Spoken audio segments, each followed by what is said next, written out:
Hey everyone, Davey here. In the past 30 days, we spent over $3 million on Facebook ads. It's the most powerful platform out there for advertising. A couple of weeks ago, I shared a beginner's tutorial on how to set up some Facebook ads. There was a lot of comments freaking out that it wasn't advanced enough. And I totally agree. That's your beginner's video. That is just the bare basics on how we need to get our Facebook ads. There's a lot more steps that we need to add to make it completely optimal. I'm gonna go through these steps today. Some are well known, some might not be. I suggest you test absolutely everything and see what works. The first tip that I have is layering your traffic. This probably isn't necessary until you've spent about $2,000 on the platform. Basically what you're going to do is set up cold and warm traffic layers. Let's go in and show you how to do it.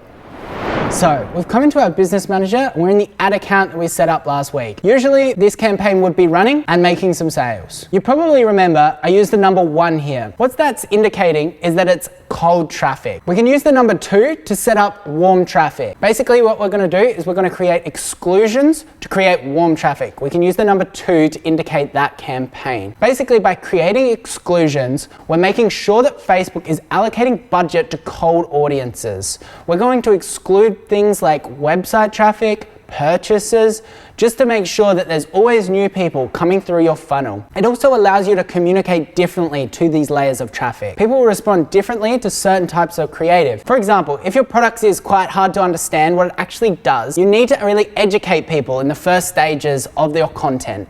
You need to explain what it is. Once people actually know what your product is, maybe all you need to do is show some social proof and flaunt your reviews to get them to convert. This is why it's important to layer traffic. To do this, what we're going to do is we're going to come into our ad sets and we're going to click edit. If these campaigns were already running successfully, you might just want to change your process going forward rather than disrupting the learning on your ad sets. Basically, we can come down here and click this button, exclude. This is going to open this exclusion bit. Then we can just create a new audience here. You're going to use custom audience. There's a wide range of things you can target, including website. This is going to be what your pixel's reading. You can click next and you can see that you've got your pixel here and you can see a wide range of events that are happening on that pixel. You can build a custom audience that you can either target or exclude. Basically, I'm just going to do website visitors, for this example, past 30 days. I'm going to name it traffic 30 days and we're going to create the audience. Once you've got this, you can put it in that exclusion area. So you can see our traffic 30 days is there. Another really important tip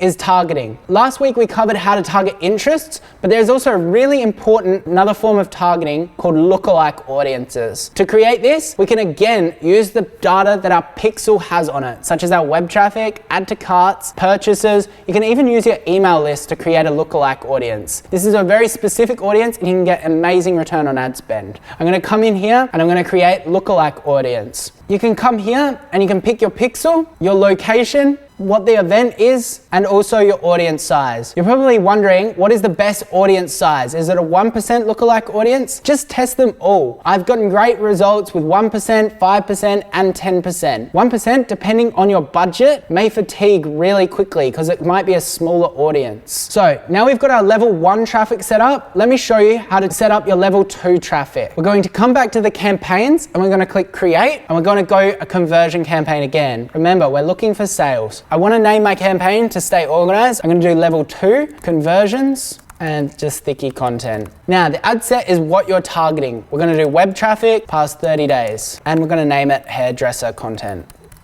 Now, we've got a second campaign running. We can come down here and make sure that we're targeting everyone. Some great retargeting audiences is Facebook engages past 365 days, Instagram engagement, your email list, past purchases, and past website traffic past 180 days. But have a play with everything. I've gotten so much success on so many different audiences that I couldn't give you one fast rule about how to target here, and it's constantly changing. Speaking of change, this layering tactic is what we use across most of our ad accounts. There's also a big push at the moment to simplify your ad account structure and do broad targeting. This is great because it makes it easier for us. Basically, that would be no layering and just using your content to allow Facebook to understand who to put that towards. The other type of campaign that I do really love and you should be setting up quite quickly is a catalog campaign. You get incredible results here, and Facebook is basically putting that specific dynamic product in front of customers that have viewed it on your store. The second tip that we're going to talk about today is how to read your ads manager. This is really, really important so you aren't aren't burning money. This is getting especially hard with all the new iOS updates. Apple is making it incredibly hard to actually track data. I'll be creating a video for you soon on iOS updates, but the truth is I don't think anyone has a perfect answer. It's just still too early. Everyone's figuring it out. My main advice would be looking at your blended ROAS, or your MER. This is really important because you just need to make sure that your brand is still profitable and balance out your ad platforms there. To read your MER, you can use an app like BeProfit, Triple Whale, or you can even build your own dashboards yourself using Supermetrics and Google Data Studio. Consider all your platforms and the spend that they're doing, and make sure your brand is still profitable on a monthly basis. There are a few key metrics that you need to read to guide your decision making on how to improve your Facebook ad. The first metric that you need to be able to read is your customer acquisition cost. This will then guide your return on ad spend, which is basically every dollar that you put into the platform, how many dollars do you get back? The problem with this is it can take a little while for you to get a purchase.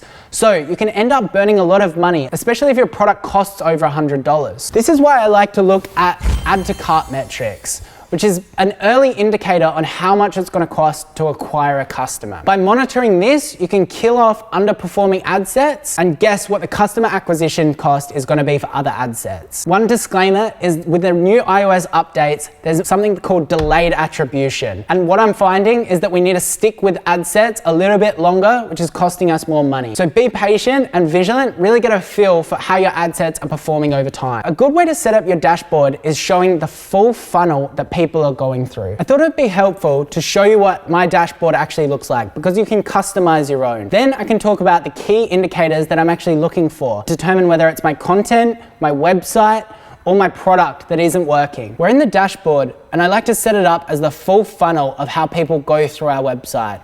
We've got CPMs, which is cost per 1,000 impressions. This is a rough indicator of how much Facebook's actually liking your brand and how many people you're getting in front of. We've also got click-through rate. I like to look at this as an indicator of the creative itself. You can compare different creatives and see which ones are engaging people and clicking through. Just one disclaimer is that even if a creative has got amazing click-through rate, you may not be selling the product and the return on ad spend might still not be that great, but at least it's a good first step. Then we've got the person clicking out, viewing content on the website, adding it to cart, and then checking out and then purchasing with that return on ad spend that I mentioned before. If you're getting a lot of outbound clicks, but you're not getting zero add to carts, chances are your website's got something wrong with it, or your product's just no good. It could even be other objections like pricing. You could try to split test your pricing or split test your website. If you're getting a lot of add to carts and initiate checkouts, but nobody's purchasing, there could be a shipping option that is set up wrong. For example, you're saying free shipping, but then it's $9.99 shipping.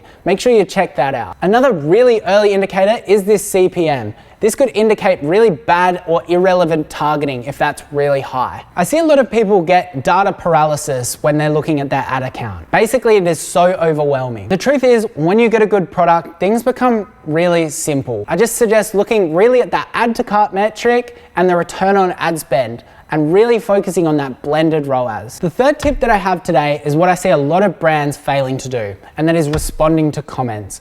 You need to respond to comments for a lot of reasons. First and foremost, these can be potential sales. You want to educate your customers about their objections about buying the product. One cool tip I have is going to the post URL after you've posted an ad, then using your page to post the top 3 comments there. Address people's frequently asked questions, because then what they're going to do, they're going to see the ad in the newsfeed, scroll down to the comments to ask one or check other people's advice, and they're going to see your facts. It's just great real estate to continually sell the person. Responding to every comment within 24 hours is going to make Facebook love you. It keeps people on their platform. They're going to reward you for that. The fourth tip I have is to really branch out in your creative. When you're using like a broad targeting base and a simplified ad account structure, the worst thing you can do is make all of your creative look the same and be serving the same demographic. What do I mean by this? If your product is designed for 18 to 24-year-old females, that does not mean that everyone else won't purchase it. There's a hugely engaged demographic of 40-plus-year-old people on Facebook. They're very prone to shopping online as well. They're less distracted than kids, and we get tremendous success by serving them ads with similar age people in the ad, showing how to use the product. The other thing you need to consider is different demographics. What about gamers? Do they love your product? Consider other interests. Do chefs love your product? Can you get a really famous influencer chef in a Facebook ad using your product? By adding all of these different types of creatives, Facebook has more options where it can serve your relevant content, which is going to allow you to spend more and make more money. The final tip that I've got today is something that we're getting really good return on ad spend that I wanted to share with you guys. Basically, you can do a feed post